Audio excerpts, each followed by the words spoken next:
एक छोटे से गांव में करुणा नाम की एक बेहद ही गरीब और अनाथ लड़की रहती थी, जिसके पास 2 वक्त का खाना तक नसीब नहीं होता था। उसके माँ बाप को गुजरे करीबन 2 साल बीत चुके थे। करुणा अपने घर में अकेली ही रहा करती थी। पास में ही एक जंगल था। जंगल में खतरनाक चुड़ैल रहा करती थी। एक दिन की बात है, जब चुड़ैल को काफ़ी ज़ोर से भूख लगी थी।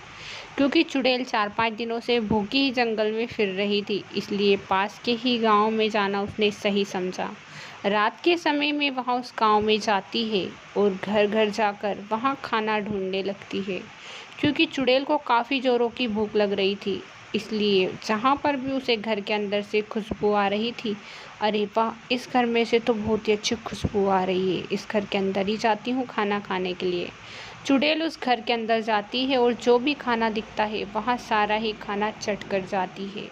चुड़ैल का अब यही काम हो गया था। हर घर जाती थी और लोगों को परेशान करती थी। अरे, ये चुड़ैल कहाँ से आ गई, अब तो हमारा जीना ही हराम कर देगी, किसी को भी खाना तक नहीं खाने देगी। चुड़ैल अब हर घर जाती थी और लोगों का खाना चुराने लगती थी। जिस घर में भी उसे कुछ भी खाने को मिलता था, वहाँ जल्दी से चट कर जाती थी। लोगों को खाने तक के लिए खाना नहीं मिल पाता था। घर में कोई भी कुछ भी बनाता था, सब चुड़ैल खा जाती थी। अरे, तुम्हें पता है हमारे गांव में खतरनाक चुड़ैल आई है, जो किसी को भी कुछ भी नहीं खाने देती। कुछ भी बना कर रखो, सारा ही चट कर जाती है। हाँ हाँ, तुम सही बोल रही हो, मैं भी परेशान हो चुकी हूँ। पति के लिए खाना बना कर रखती हूँ, सारा चुड़ैल ही खा जाती है। उनके लिए कुछ बच ही नहीं पाता। हम गरीब लोग कहाँ से खाना लाएं। हाँ हाँ, करे तो करे क्या, इस चुड़ैल का कुछ समझ ही नहीं आ रहा है, या चुड़ैल क्या कर रही है कुछ भी नहीं समझ आ रहा हमें तो। बहन, अब हम क्या ही कर सकते हैं, अब तो ऐसे ही जीना होगा। इस चुड़ैल का तो कुछ भी कोई नहीं बिगाड़ सकता।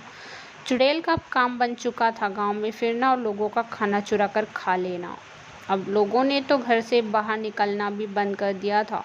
घर के अंदर ही रहते थे और खाने को छुपा कर रखते थे, लेकिन फिर भी चुड़ैल उनका खाना खा लेती थी।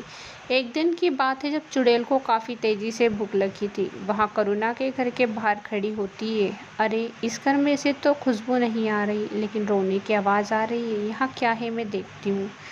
अंदर करुणा रो रही थी। मुझे तो खाना भी नहीं मिलता। हे भगवान, लोगों का खाना तो चुड़ैल खा रही है, लेकिन मेरा पेट कौन भरेगा। मेरे तो माँ बाप भी नहीं है जो मुझे खाना ला कर दे दे। यहाँ सारी बातें चुड़ैल सुनती है। चुड़ैल को करुणा की दया आती है। अरे बेचारी बच्ची, इसे काफ़ी ज़ोरों से भूख लग रही है। मुझे लगता है ये अनाथ है, अब इसे ही मैं अपना सहारा दूंगी।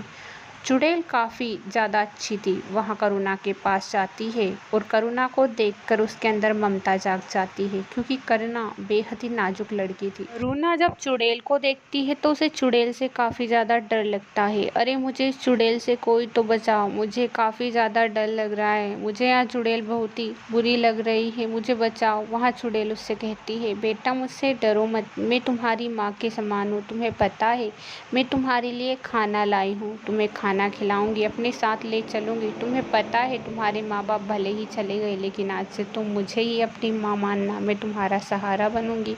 क्या तुम मेरी बेटी बनने को तैयार है। करुणा उनके साथ ही रहती है और अब वहाँ उनके साथ जंगल ही चली जाती है। करुणा को अपनी माँ चुड़ैल के साथ बहुत ही अच्छा लगता है। वहाँ उसे अपनी माँ के समान ही समझती है। चुड़ैल भी उसे अपनी बेटी की तरह ही मानती है, हर वक्त उसे खाना खिलाती रहती है।